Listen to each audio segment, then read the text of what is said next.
too much going on, girl, just do me a favor. Yeah, girl, I know you love me, but you know I can't do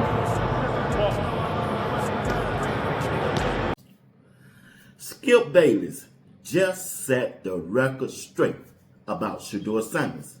Shedeur Sanders fighting for his life in Chicago on yesterday. Lastly, Shedeur Sanders to Isaiah Bond. Shedeur Sanders dropped a dime to Isaiah Bond. We talking about it all right here on Sports Talk with B. Watts on this Monday morning. It's Monday morning quarterback. Let's get this show started. Let's go.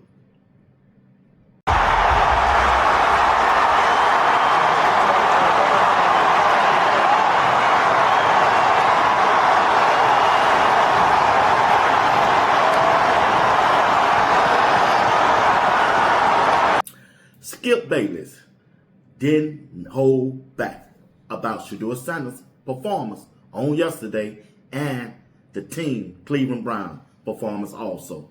When you look at that game on yesterday, the Cleveland Browns lost to the Chicago Bears 31-3. But during the game, you can see some things out there. It just don't make sense. Shedeur Sanders' back was up against the wall from the jump. His whole offensive line, the first string, was out for the game. They was ruled out for the game. Shedeur was out there battling the Chicago Bears, a team that's headed to the playoff with a bunch of bag-ups. No, I'm not making no excuses. I'm just telling you the facts. On the road, in the cold, but Shedeur was still out there battling. He was out there battling. He didn't give up. Now, his team might have gave up, and the coaching staff and the play calling was terrible. Every first down, they running the ball and couldn't even get a running game going. Every second down, they running the ball, couldn't even get a running game going. And then they expect Shedeur Sanders to pull a rabbit out of the hat on third down, third and long. They first three possessions, they couldn't even get a first down. Shedeur them didn't even get a first down. Matter of fact, Tommy Reed didn't even call a pass play. I'm just trying to tell you, Shedeur Sanders was fighting for his life out there in Chicago. And listen to Skip Bayless talk about this whole situation. Skip Bayless. Remember, he's just a rookie as a midseason starter for a bad football team. Today, his first possession started at the half-yard line, 1/2 yard line, after a punt by the Bears was downed at the 1. Stefanski challenged it. I thought the Bears downed it at the half-yard line, and he lost the challenge. And Shedeur starts out with a false start by his favorite receiver. Now, it's a rookie third-round pick, Harold Fannin Jr., false started on the first play of the game, offensive for the Browns. Then third play was 12 men in the huddle. And on the plays, the 3 plays that Shedeur ran, Stefanski did not let him try one pass. I'm a big fan of throwing out of your end zone when you're backed up deep. I know how many times I've been victimized rooting against that, where the quarterback drops back and throws a quick out for 7 yards and they're out of quote-unquote jail. Nope, and no. Run, and run with 2 penalties interspersed, and it becomes 4th and 4 at the 7, and you're going to punt it to them, and they're going to score as they did because they're going to have a short field score. So they quickly fall behind. And by the way, another fact for you, last week at Cleveland, in a shock to me, the Browns defense, which came into this game this week, second in the NFL in yards allowed. At home last week against a 1-11 Tennessee team, the Browns gave up 184 yards rushing. Shedeur can do nothing to stop that. He can't help that. He can't fix that. And today the Bears ran for 142 yards and mostly controlled the clock and the football game from the start. Today, the Cleveland Browns ran for 50 rushing yards. Shedeur had very little protection with the run or pass protection. What do you... That's Skip Bayless talking about yesterday's game with Shedeur Sanders and the Cleveland Browns. Skip Bayless out there laying it down. He didn't hold back. He just set the record straight about that game. But also during this game, you got to look at some of the plays that was made during this game. Man, Shedeur was out there fighting for his life. Just like J.R. Boxer and Uncle Steve said last night, Shedeur Sanders fighting for his life in Chicago. Fighting for his life in Chicago. The offensive line, man, they didn't help him at all. Look at this right here. You got 3 guys blocking 1. Don't that sound familiar? Don't that sound familiar like 3 weeks ago? With a linebacker blitzing Shedeur to sack him. You got 3 offensive linemen blocking 1. And then you see what happened. But guess what? Shedeur still made that completion. He still hit Harold Fanning right over the middle after they were throwing him down. They're going to play right there. Yeah, still made the play. Still made the play. Once again, Shedeur Sanders fighting for his life in Chicago. He was fighting for his life.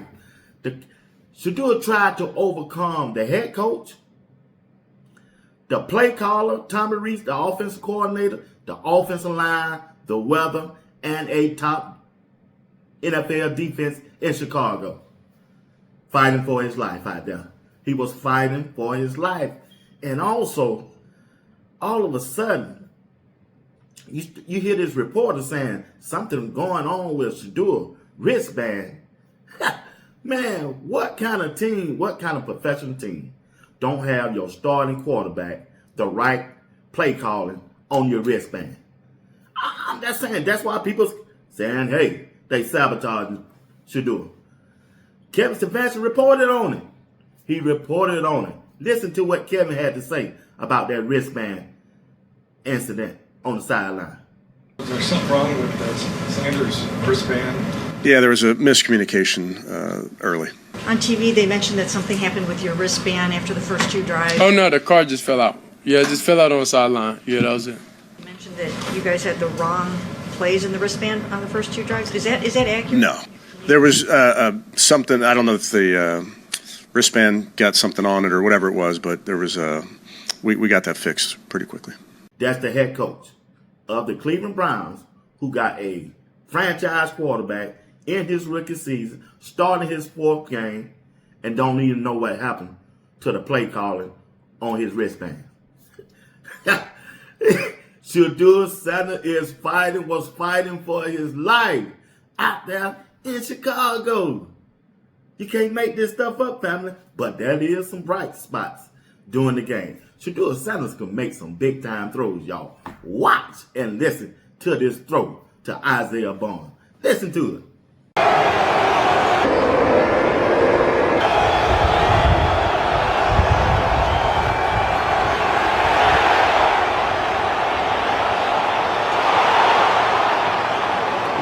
That's the throw to Isaiah Bond from Shedeur Sanders. He hit Isaiah Bond on 2 of them.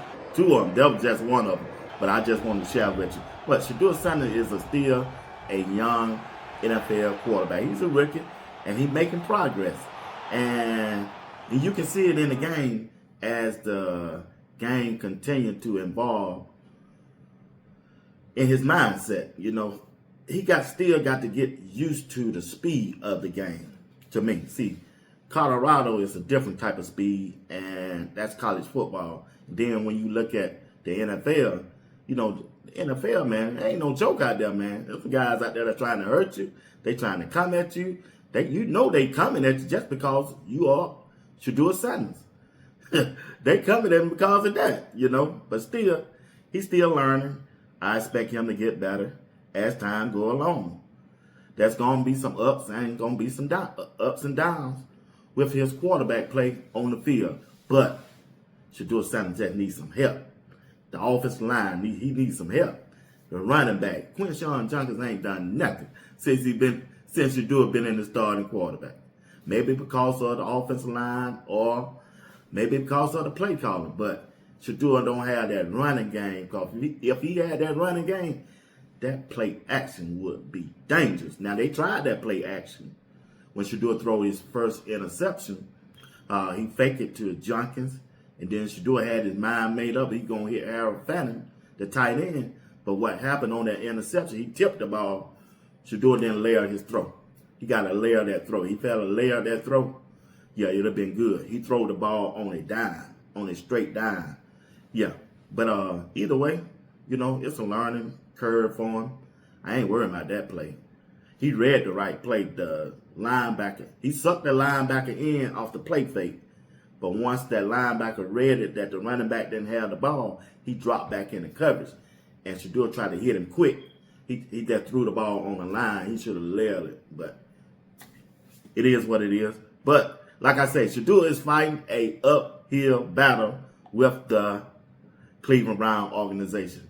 And my last take on this is these words right here.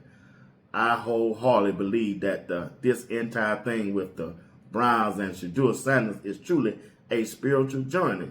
It's too many odds stacked up against him, and the only way he can overcome a bad organization, a bad coach in Kevin, a bad play caller in Tommy Reese, and a bad team in the Cleveland Browns is by the power of God. That's the only reason how he gonna get out of here.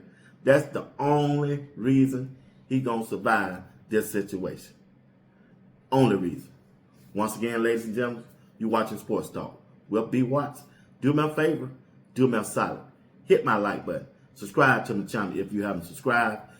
Hit that notification bell. It'll let you know whenever I go live or drop a video. I also will drop a video at 5 p.m. Eastern Time.